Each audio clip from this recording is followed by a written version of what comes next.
मेरे ऊपर बहुत बड़ी मुसीबत की बात खड़ी हो गई है कि हम लोग ना खाना खा पा रहे हैं, ना हम लोग सो पा रहे हैं।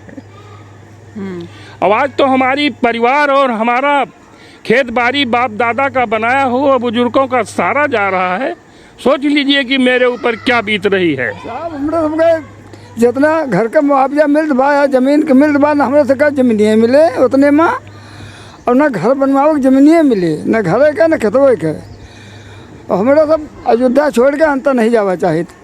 अयोध्या छोड़ के अगर अंतर जाग पड़े तो हमारे सब प्राण आपन दे दे।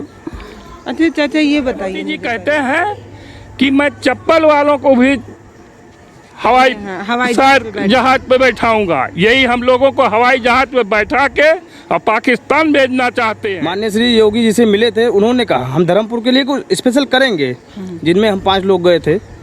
डीएम साहब को भी फोन करके कहा था, लेकिन डीएम साहब के सामने बातचीत किए जी हाँ। उसी के दूसरे दिन से डीएम साहब के यहाँ से कॉल आना शुरू हुआ, एसएसपी साहब के यहाँ से कॉल आना शुरू हुआ।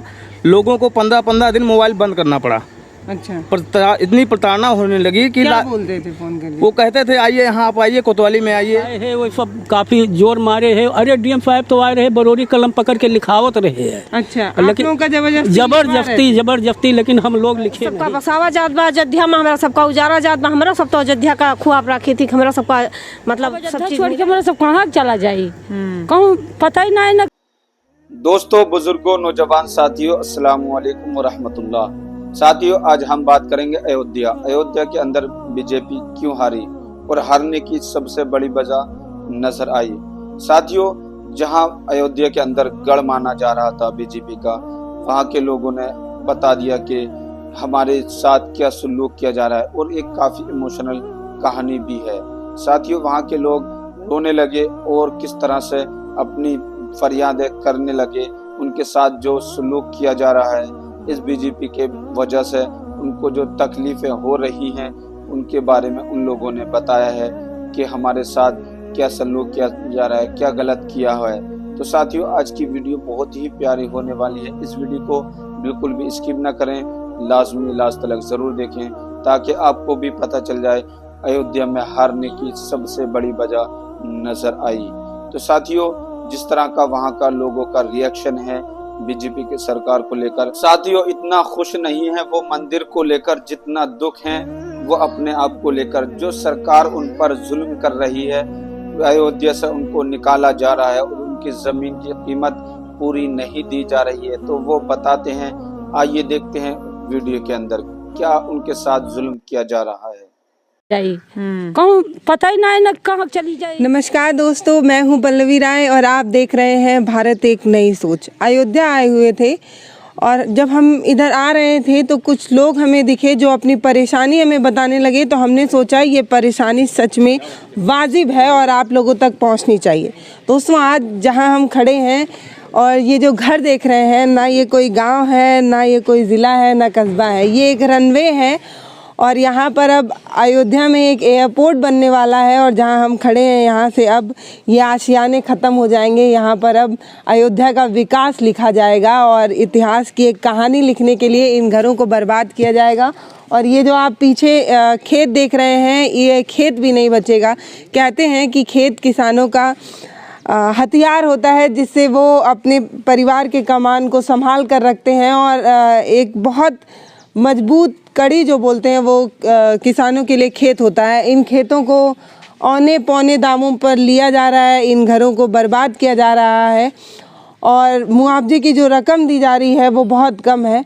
हम पूरी समस्या को समझने के लिए हमने सोचा कि समझते वीडियो पे बनाएंगे ताकि आप भी समझ पाएँ कि जब किसी क्षेत्र का विकास होता है तो विकास के नाम पर कितने लोगों के सपनों को कुचल दिया जाता है, कितने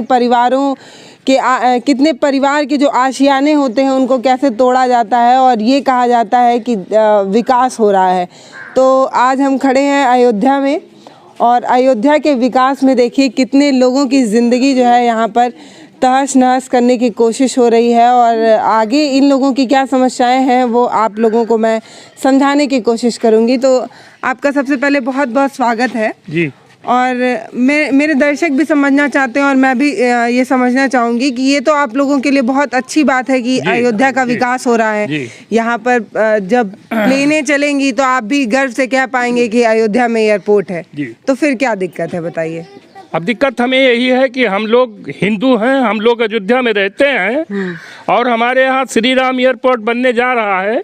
हम लोग एयरपोर्ट बनवाने के लिए उसमें एग्री हैं कि हमारे यहाँ एयरपोर्ट बने, लेकिन हम लोगों का खेत और खलिहान और बाग, हमारे बच्चे, हमारा घर सारा एयरपोर्ट में जा रहा है और हमें बहुत ही कम मुआवजा मिल रहा है।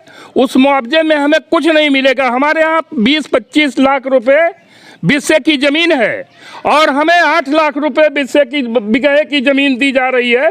मैं कल तहसील गया था, अगर मैं किसी से मिला होता तो शायद बस ये भी हो सकता था कि चलो दस्तखत करो।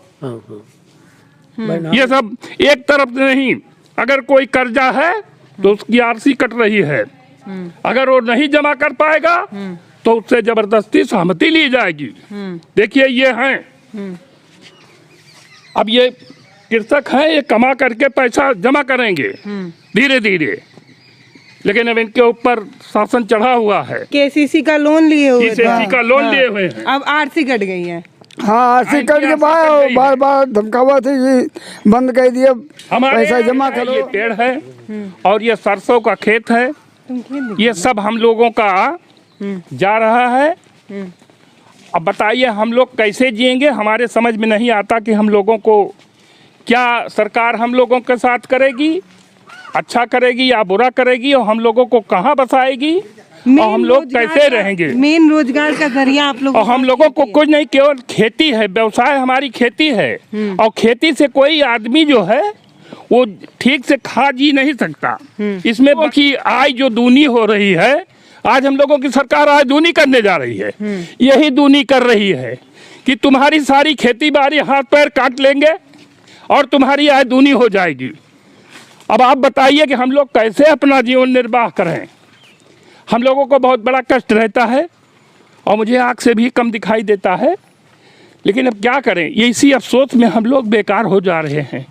ये तो आप चली आई, वरना अब तो भूखते भूखते हम लोग थक गए, लेकिन अब क्या करें, पेट के लिए करना पड़ता है। अगर कोई सुनवाई नहीं होगी तो आखिरी में आप लोग आत्मदाह कर लेंगे। कोई सुनवाई अगर नहीं हुई तो हम लोग किसी कुएं या किसी तालाब में या सल्फास की गोली खा करके अपना जीवन बर्बाद कर देंगे। इस घड़ी में हम लोगों का कोई रिलेशन वाला भी ये नहीं कहने को तैयार है कि आप आइए हमारे यहाँ बस जाएंगे।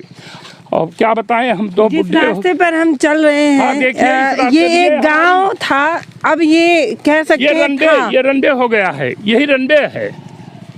ये जो आप खिलखिलाते फसल देख रहे हैं और ये जो रास्ते देख रहे हैं, ये एक समय एक गांव था जहां पर लोग अपने सपने बुनते थे। जब किसान खेतों में पसीना बहाते हुए अपना फसल उगाता था तो वो ये सोचता था कि ये फसल एक दिन उसके परिवार का खजाना बनेगा, उसके बच्चों को पढ़ने में मजबूती देगा, बेटी की शादी होगी अगले साल, इस तरीके के सपने बुनता था। लेकिन अब ये खेत रनवे में परिवर्तित हो जाएंगे और चल रही हैं और उनको मुआवजे के नाम पर औने पौने छोटे से एक मुआवजे को देकर ये कहा जा रहा है कि अगर आप इस मुआवजे पर राज़ी नहीं होते हैं तो अगली बार मुआवजा और कम कर दिया जाएगा।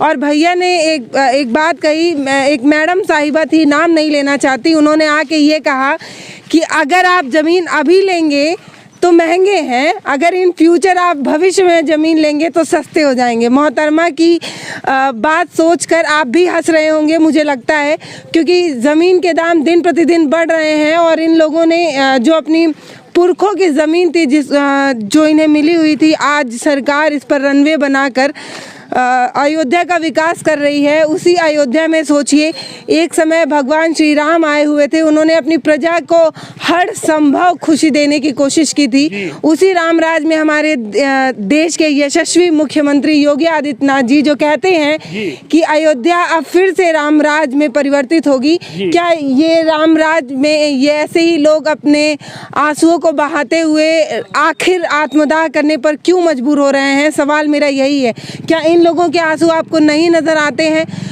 मैं योगी जी से एक और सवाल ये करना चाहूँगी और तमाम उन लोगों से भी ये सवाल करना चाहूँगी जो अयोध्या के विकास में अपनी भूमिका मानते हैं, उनसे मेरा यही सवाल है कि क्या इन लोगों की आवाज़ आप लोगों को नहीं सुनाई देती है? क्या ये भारत के नागरिक नहीं हैं या इन्होंने देश के विकास में अपना योगदान नहीं दिया है? हर इंसान देश के विकास में अपना योगदान देता है, तो आखिर इनकी आवाज़ क्यों नहीं समझी जा रही है? संविधान की आत्मा तो ये कहती थी कि भारत का हर एक नागरिक बराबर है, तो अयोध्या के इन तमाम नागरिकों की आवाज़ क्यों दबाई जा रही है? मेरा सीधा सवाल यही है। मैं पूछना चाहती हूँ उन तमाम लोगों से कि आखिर इन लोगों की आवाज़ आप लोग क्यों नहीं सुन रहे हैं और इन लोगों के साथ इतना बुरा बर्ताव क्यों हो रहा है? अगल बगल की ज़मीनें जब सेम पर्पज़ के लिए ज़मीन ली जा रही है तो एक पक्ष को इतना अधिक मुआवजा देकर दूसरे पक्ष को कम मुआवजा देकर आप क्या साबित करना चाहते हैं? मेरा सवाल ये भी है कि अगर ये लोग आज आपको अपनी ज़मीन दे देंगे तो आपने सोचा है कि दोबारा ये कहाँ बसेंगे? आप इन्हें वहाँ बसा रहे हैं जहाँ ज़मीन खुद विवादित है, तो आप क्या इंसान को क्या समझ क्या रहे हैं? आप उसे एक मवेशी या जानवर समझ रखे हैं कि एक खूंटे से उखाड़ कर दूसरे खूंटे में बांध देंगे।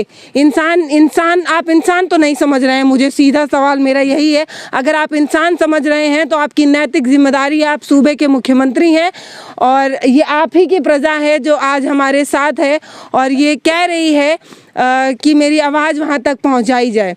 तो क्योंकि अभी आप पद पर हैं इसलिए मेरा आपसे सवाल है और आपने अयोध्या के विकास में बेहतरीन काम किया है, तो इनकी आवाज़ भी आप तक पहुँचे तो ज़रूर कुछ काम करें और अगर आप इनकी आवाज़ वहाँ तक पहुँचा सकते हैं तो आप भी इनकी आवाज़ बनिए और इस आवाज़ को मुख्यमंत्री योगी आदित्यनाथ तक ज़रूर पहुँचाइए ताकि इन लोगों को न्याय मिल सके। आप अपनी राय और प्रतिक्रिया मुझे ज़रूर दीजिएगा। और मुझे बहुत बुरा लग रहा है क्योंकि ये जो खिलखिलाते पेड़ हैं जिससे यहाँ का वातावरण शुद्ध हो रहा है, इन्हीं पेड़ों को काट कर रनवे बनाया जाएगा। सोचिए कि इन पेड़ों को दोबारा कहीं विस्थापित किया जाएगा या नहीं किया जाएगा, ये भी एक सवाल है। लेकिन इन सवाल से ज़्यादा बड़ा सवाल इन लोगों का है जिन्होंने अपने सपने बुने थे इस गांव को लेकर। किसी ने सोचा था कि 1 बीघा ज़मीन बेचकर अपनी एक बेटी के अच्छे घर में विवाह कराएंगे, ये सपने थे लोगों के, लेकिन वो सपने चूर हो रहे हैं। उन गरीब बेटियों का क्या होगा, ये भी एक सवाल है। और ये भी एक सवाल है जो छोटे छोटे बच्चे थे जिनके माता पिता या बाबा ने ये सोचा था कि उन ज़मीनों को बेचकर अपने बेटे को इंजीनियर और डॉक्टर बनाएंगे। उन ज़मीन को आप रनवे के लिए ले रहे हैं और मुआवजे में एक छोटी सी रकम देकर आप उन तमाम सपनों को चकनाचूर कर रहे हैं। ये सिर्फ एक विकास की बात नहीं है, ये उन तमाम सपनों की बात है जिन सपनों को देखा था इन गाँव के लोगों ने। आप मेरी बात से अगर सहमत है तो कमेंट करके ज़रूर बताएं। साथियों, अभी आपने देखा होगा वीडियो के अंदर जो अयोध्या के लोग हैं उन्होंने रो रो कर बताया है कि किस तरह के हालात हैं उनके और उनके ऊपर क्या जुल्म किया जा रहा है इस बीजेपी की सरकार की वजह से। वो राम मंदिर को लेकर इतने खुश नहीं है जितने दुख हैं अपने आप को लेकर। साथियों, जो आज हारने की वजह वहां नजर आई, यही वजह है। लोगों ने मंदिर देख लिए पर लोगों ने लोगों का दिल नहीं देखा। जो वहाँ के लोगों के दिल टूट चुके हैं, जो उन पर आज बीत रही है, जो उनके साथ उनके ऊपर जुल्म किया जा रहा है इस बीजेपी की सरकार की वजह से, तो वहाँ के लोगों की तड़प इस वीडियो के अंदर आपने देखी होगी। इस वजह से बीजेपी को वहाँ हार मिली। तो साथियों, ये लोग मंदिर के चक्कर में सब कुछ भूल चुके थे। इन्होंने लोगों की फरियादें भी टाल दी, लोगों के इमोशनल होने की वजह भी ख़त्म कर दी। लोग जो वहाँ के परेशान थे उनकी परेशानियां भी नहीं देख पाए, सिर्फ इन्होंने मंदिर को देखा, लोगों के इमोशनल को नहीं देखा, लोगों की तड़प को नहीं देखा। तो साथियों, आज उसी वजह से इनको इतनी बड़ी हार मिली और लोगों ने जवाब दे दिया कि आप मंदिर ही देखोगे, हमारी फरियादें नहीं सुनोगे। तो इस वजह से आज उनको इतनी बड़ी हार मिली है। जहां वो गढ़ मान रहे थे अपना, आज उसी गढ़ ने दिखा दिया कि हमको मंदिर नहीं, सबसे पहले हमें रोजगार चाहिए। और जो लोग वहाँ से जुड़े हैं वो वहाँ से नहीं जाना चाहते। जो उन लोगों ने बताया कि हमें यहाँ से किस तरह से निकाला जा रहा है और इसकी वजह से हमें पैसे भी जमीन के कम दिए जा रहे हैं, ये सबसे बड़ा जुल्म उनके ऊपर हो रहा है। साथियों ये भी देखना होगा, क्योंकि किसान हैं, मजबूर हैं, सरकार जब उनसे छीनेगी तो बेचारे वो कुछ भी नहीं कर पाएंगे, पर उनके ऊपर ये जुल्म है। जो कीमत है जमीन की, उनकी कीमत उन्हें सही तरीके से देनी चाहिए। तो साथियों आज इसी वजह से उनको ये बड़ी हार मिली। तो साथियों आज की मेरी वीडियो कैसी लगी मुझे कमेंट करके जरूर बताएं। फिर मिलते हैं नेक्स्ट वीडियो में। अल्लाह हाफिज।